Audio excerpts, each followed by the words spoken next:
This morning for you on Daybreak, supporters of recreational marijuana in Arkansas hope the tax dollars will go to after-school programs. And an annual outreach that provides school supplies to those in need is kicked off. Find out where you can drop off supplies. Plus, a settlement has been reached between Farmers Park and one of its former tenants. We'll have the details on that and more coming up for you this morning here on Daybreak. Good morning and thanks for waking up with us. It's Tuesday, July 30th. I'm Lauren Barnes. And I'm Joe Morano as we get after it on this Tuesday morning. I got woken up last night by some pop-up storms that happened. I know. At one point, I was trying to figure out if it was, well, I napped, so I was up late. But that's because it was bachelor night. Of course. Yeah, we have some sleepy girls in the studio, but that's beside the point. I was trying to figure out if it was the TV or the fan. Yeah, and you're right, it was rain. It was rain. I don't like my sleep being disrupted. It was not great. You know? Maybe you should have stayed up to watch The Bachelor, too. That would have solved your problem. Right? I'd already been awake. You wouldn't have had an issue. I didn't hear anything in my house, though. Really? It wasn't as loud when it came through.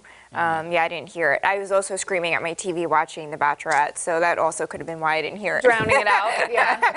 Yeah. All right, but something quick that kind of popped up and came through then. Are we smooth sailing the rest of today, though? Yeah, it's going to be beautiful out there today. We could start out with some areas of low visibility this morning, especially where it rained yesterday. All that moisture is just sitting there, and then as temperatures cool, that develops some fog. So we're starting out with mostly clear skies this morning. Those temperatures are in the 60s. It's a pretty quiet start.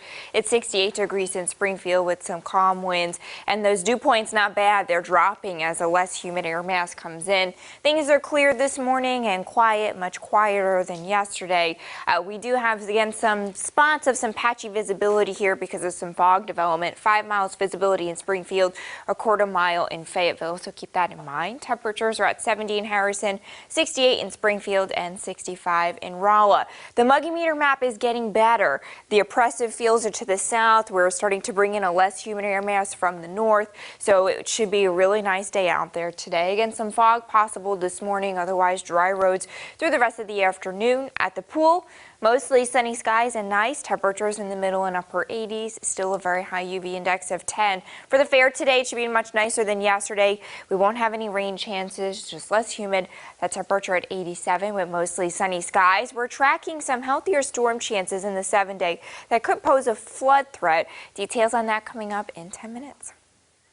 We begin with what's making news now. 2 ballot petitions have been filed for measures that would allow recreational marijuana use in Arkansas. Hannah Zettel is live in studio this morning to discuss the possibility of seeing this measure on ballots in 2020. Well, good morning, Lauren and Joe. Supporters of the measure hope that tax dollars generated from marijuana sales will help fund after-school programs for Arkansas children enrolled in food programs. One measure would legalize, regulate, and tax marijuana for adult use. The other aims to allow those convicted of low-level marijuana crimes to petition for expungement.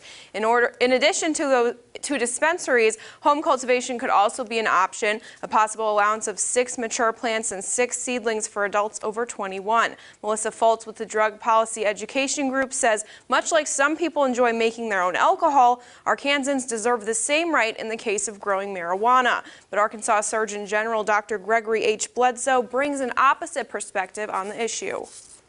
If there's anything that the medical research is certain of, it's that young people under the age of 25 who regularly use marijuana, so at least once a week, never fully regain their cognitive abilities, their full cognitive potential, even after stopping.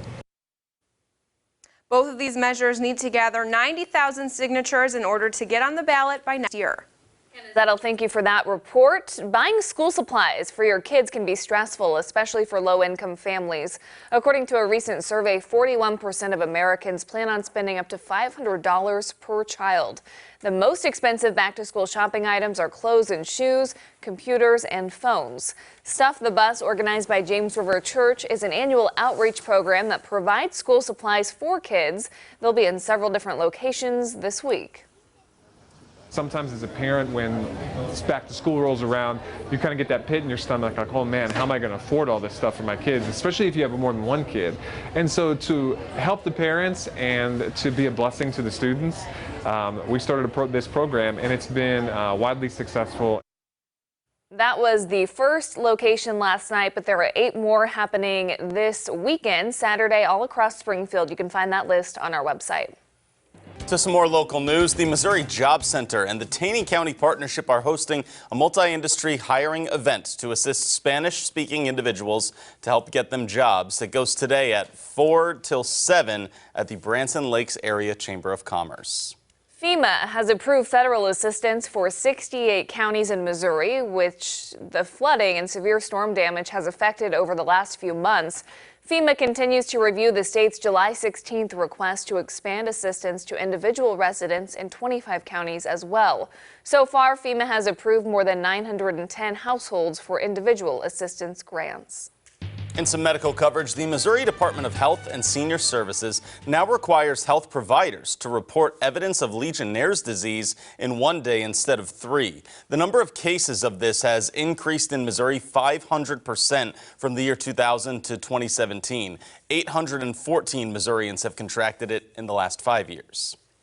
It's your right to know this morning. 2 former employees with the Vernon County Ambulance District will spend time behind bars after embezzling hundreds of thousands of dollars. Former Director James McKenzie and former bookkeeper Tina Werner embezzled $270,000 from 2013 to 2015. That included more than $100,000 from the district's annual toy drive. The 2 will be repaying almost all of that money.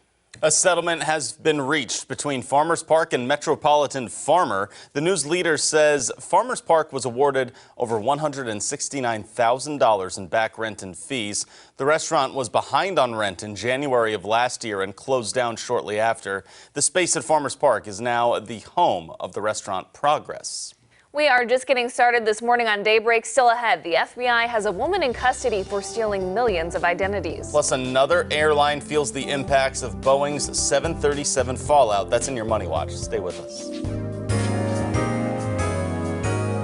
From Color 10 Ozarks First, Lauren Barnes, Joe Morano, and weather with meteorologist Elisa Raffa. This is Color 10 News Daybreak.